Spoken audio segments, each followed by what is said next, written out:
Hello dear friends, ministry of defence की तरफ से भर्ती का नोटिफिकेशन जारी कर दिया गया है दोस्तों, जो कि साउथर्न कमांड से निकल के आ रही है। दोस्तों सबसे पहले मैं ये जानकारी ये दे दूं कि आप लोग की ये भर्ती ग्रुप सी की सिविलियन पोस्ट की भर्ती रहने वाली है। सिविलियन के कहने का मतलब ये होता है कि इसमें किसी भी प्रकार का वर्दी का प्रावधान नहीं रहता है। आप लोग बस सिविल में ही रहेंगे, वहाँ पर जॉब करते रहेंगे, ठीक है दोस्तों। और आप लोग फॉर्म को अप्लाई कर सकते हैं 18/9/2023 से लेकर के आप लोग कर सकते हैं 8/10/2023 तक इसलिए फॉर्म को अप्लाई कर सकते हैं। ये एप्लीकेशन आप लोग के ऑनलाइन मोड में रहेगा, इसमें किसी प्रकार का एप्लीकेशन चार्ज नहीं रखा जाता है, ठीक है दोस्तों। जैसे ही आप लोग फॉर्म को अप्लाई कर देते हैं कि नहीं, तो आप लोग के परसेंटेज बेसिस, जिसमें क्वालिफिकेशन के हिसाब से परसेंटेज बेसिस आप लोग को शॉर्ट लिस्ट किया जाता है। उसके बाद से आप लोग के एडमिट कार्ड आते हैं, उसके बाद आप लोग एग्जाम जा करके देते हैं, ठीक है दोस्तों।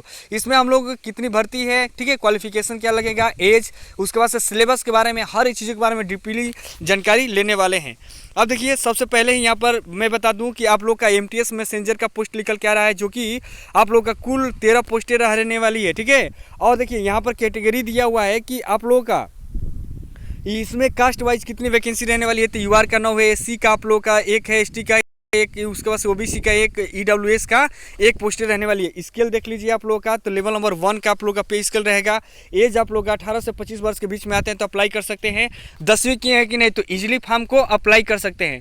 यहाँ पर मैं नीचे की तरफ यहाँ पर डिजायरेबल दिया हुआ है कि 1 ईयर्स का एक्सपीरियंस आपके साथ मांगा है ट्रेड से कि नहीं, तो इसके बारे में जानकारी दे दूँ कि डिजायरेबल का मतलब ये होता है कि ये कंपल्सरी नहीं होता है, ठीक है। लेकिन जिस कैंडिडेट के पास अगर एक 1 ईयर्स का एक्सपीरियंस है ट्रेड से, तो उन लोगों को यहाँ पर वैधता मिलती है। जैसे मान लीजिए कि 2 कैंडिडेट गए हैं, एक नॉर्मल फ्रेशर कैंडिडेट है, एक ऐसा कैंडिडेट है जो कि कहीं पर काम उम किया है, ठीक है, ये ट्रेड के लिए, तो दोनों कैंडिडेट जाते हैं। इन कैंडिडेटों का अगर सेम मार्क्स आ जाते हैं तो यहाँ पर अल्फ़ाबेट से या एज से काउंट नहीं किया जाता, डायरेक्टली देखा जाता है कि कौन सा कैंडिडेट यहाँ पर कोई अप्रेंटिस किया है कि नहीं, ठीक है, ट्रेड से कोई काम उम किया है कि नहीं। तो जो कैंडिडेट ट्रेड से काम किया रहता है कि नहीं, तो उसको ही वैधता दी जाती है, ठीक है। यहाँ पर नॉर्मली यही बात कहना चाहता हूँ मैं, ठीक।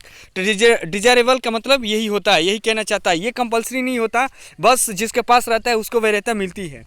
अब देखिए नीचे की तरफ MTS के बारे में फिर से दिया है, डॉक्टरी के बारे में कि 3 पोस्ट रहेंगे। यहाँ पर कास्ट वाइज दिया है, लेवल नंबर 1 का पे स्केल रहेगा। 18 से 25 वर्ष के बीच में आते तो अप्लाई कर सकते हैं। और 10वीं की है कि नहीं, तो कोई दिक्कत नहीं, इजीली फॉर्म को अप्लाई कर सकते हैं। डिजरेबल 1 ईयर्स का एक्सपीरियंस इसमें भी मांगा हुआ है।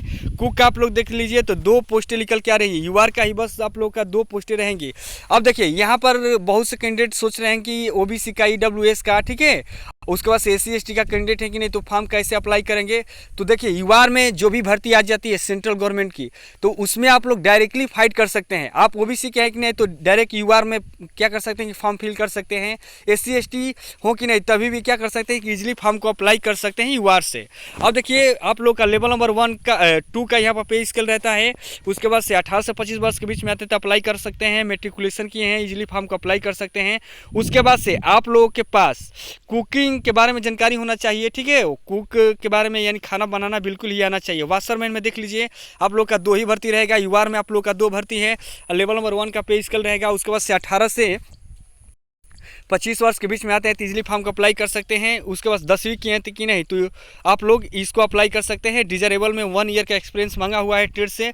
मजदूर के लिए 3 पोस्टें हैं। उसके बाद UR में 2 पोस्टें हैं। उसके बाद OBC में 1। लेवल नंबर 1 का आप लोगों को क्या मिल रहा है कि पे स्केल मिल रहा है। 18 से 25 वर्ष के बीच में आते हैं तो अप्लाई कर सकते हैं। उसके बाद मेट्रिकुलेशन किए हैं कि नहीं, तो भी फॉर्म को ईजिली अप्लाई कर सकते हैं। और 1 ईयर का आप लोगों के पास एक्सपीरियंस होना चाहिए। अब देखिए MTS के लिए फिर से पोस्ट निकल के आ रहा है। UR में बस एक ही पोस्ट है। लेवल नंबर 1 का पे स्केल रहेगा। 18 से 25 वर्ष के बीच में आते हैं कि नहीं, तो इजीली फॉर्म को अप्लाई कर सकते हैं। और 10वीं की है कि नहीं, तभी भी आप लोग क्वालिफिकेशन में अप्लाई कर सकते हैं। 1 ईयर का एक्सपीरियंस है तो चलेगा, नहीं है तो कोई दिक्कत नहीं, ठीक। अब चलिए नीचे की तरफ आ रहे हैं। तो यहाँ पर मैं जानकारी दे दूं कि आप लोगों को सेंट्रल गवर्नमेंट के अकॉर्डिंग आप लोगों को आयु में छूट देखने को मिल रही है, जो कि OBC को 3 ईयर्स है, SC ST को 5 ईयर्स। उसके बाद से ESM के लिए देख लीजिए, यहाँ पर आर्मी, नेवी, एयरफोर्स कैंडिडेट है कि नहीं, तो आप लोगों को भी यहाँ पर छूट देखने को मिल जा रही है। अब चलिए नीचे की तरफ आ रहे हैं कि नहीं, तो यहाँ पर आप लोगों का एग्जामिनेशन के बारे में जानकारी है कि आप लोग जिस ट्रेड से फॉर्म को अप्लाई करेंगे, तो कुल मिलाकर के आप लोग का 10वीं लेवल का ही सारे सिलेबस रहते हैं। ये सिलेबस के बारे में यहाँ पर डीपली जानकारी है कि कैसे आप लोगों का पेपर बनता है कि नहीं। तो पेपर के बारे में मैं यहाँ पर जानकारी दे दूँ कि आप लोग का रीजनिंग से 25 क्वेश्चन पूछे जाते हैं, उसके बाद से मैथ से 25 क्वेश्चन, उसके बाद से आप लोगों के जीके से, उसके बाद से इंग्लिश से आप लोगों के 50-50 क्वेश्चन पूछे जाते हैं। इसमें किसी भी प्रकार का निगेटिव मार्किंग का प्रावधान नहीं रहता है। अब चलिए नीचे की तरफ आते हैं, उसके बाद से देख लेते हैं। और मैं यहाँ पर एक और चीज़ बता दूँ कि जो कैंडिडेट कुक से, वाशरमैन से अप्लाई करेंगे तो जैसे ही पेपर क्वालिफाई कर जाते हैं कि नहीं, तो उनका ट्रेड टेस्ट भी लिया जाएगा। जैसे उन लोगों को खाना बनाने आता है कि नहीं, कपड़ा धोने आता है कि नहीं, तो स्किल टेस्ट भी यहाँ पर लिए जाएंगे।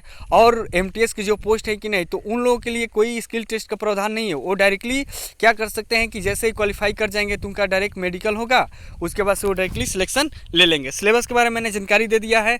आप लोग का सिलेबस बस वही रहता है। जो कैंडिडेट अगर एओसी रिक्रूटमेंट का पहले पेपर दिया होगा, ठीक है, वैसा ही सेम टू सेम पेपर आते हैं, बस क्वेश्चन इसमें बढ़ जाते हैं, ठीक है, जो कि इंग्लिश का और यहाँ पर जीके का रहता है। ठीक, अब चलिए नीचे की तरफ आते हैं। यहाँ पर जानकारी है कि कैसे कैसे आप लोग को फॉर्म को अप्लाई करना है। तो यहाँ पर आप लोग का जो सर्टिफिकेट लगता है 10वीं का, ठीक है, उसके बाद से कास्ट सर्टिफिकेट, बर्थ सर्टिफिकेट, अगर ईएसएम सर्टिफिकेट है, एक सर्विसमैन है, तो भी सारी चीज़ें जानकारी है। अब देखिए आप लोग का एग्ज़ाम कहाँ होगा, एग्ज़ाम के बारे में देख लीजिए। जीआरसी कंपटी मिलिट्री स्टेशन पर होने वाला है, जो कि आप लोग का art centre Nashik road camp पर पड़ता है। तो यहीं पर आप लोग का रिटन टेस्ट होगा, उसके बाद से टेस्ट भी वहीं पर होगा। देखिए 2 से 3 दिन तक वहाँ पर रहने का भी व्यवस्था आप लोग खुद ही बना करके जाना होता है। ये नहीं कि आज गए तुरंत एग्ज़ाम दे करके चले आए, सीबीटी जैसे नहीं होता है। आप लोग को जाना होगा वहाँ पर। तो जैसे एग्ज़ाम दे लेते हैं कि नहीं, तो एग्ज़ाम क्लियर करने के बाद से फिर अगले दिन आपका डॉक्यूमेंट वेरिफिकेशन होता है। ये सारी चीज़ें 2 से 3 दिन के अंदर सारे कंडक्ट करवाए जाते हैं। कंडक्ट करवाने के बाद से नॉर्मली मेडिकल फिटिंग के बारे में टेस्ट लिया जाता है।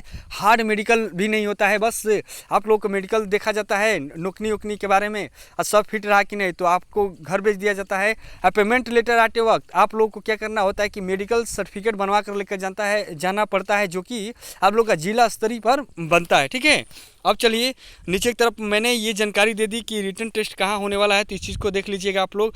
रिटन टेस्ट, स्किल टेस्ट के बारे में मैंने सब कुछ बता ही दिया है। यहाँ पर ट्रेड्समैन ओनली के बारे में मैंने बता दिया कि कुक वाशरमैन का ही यहाँ पर टेस्ट लिया जाएगा। यहाँ पर मैं जानकारी दे दूं कि आप लोग का परसेंटेज के हिसाब से ही क्या होता है कि आप लोग को शॉर्ट लिस्ट किया जाता है। तो इनमें मैं बता दूं कि 10वीं के जिनके हायर परसेंटेज रहेंगे, जैसे 85 से अबव हैं, 88 है, ठीक है, 91 है, ऐसे करके जिनके परसेंटेज रहते हैं कि नहीं, तो उन्हीं लोगों को शॉर्ट लिस्ट किया जाता है। और फॉर्म भरते वक्त किसी भी प्रकार का त्रुटि नहीं करना है। फॉर्म भरते वक्त अच्छे से फॉर्म को फिल करिए, जो जो रिक्वायरमेंट में मांगा है सारी रिक्वायरमेंट को कंप्लीट करते जाएंगे। ठीक है, तो ये रही मेरी जानकारी दोस्तों। उसके बाद से और कोई नोटिफिकेशन के अकॉर्डिंग दिक्कत हो रहा है तो कमेंट जरूर करिए, मैं जल्द से जल्द रिप्लाई कर दूंगा। वीडियो में जानकारी आप लोग को अच्छी लगी है तो वीडियो को लाइक करिए, चैनल को सब्सक्राइब और शेयर भी करिएगा। थैंक यू दोस्तों।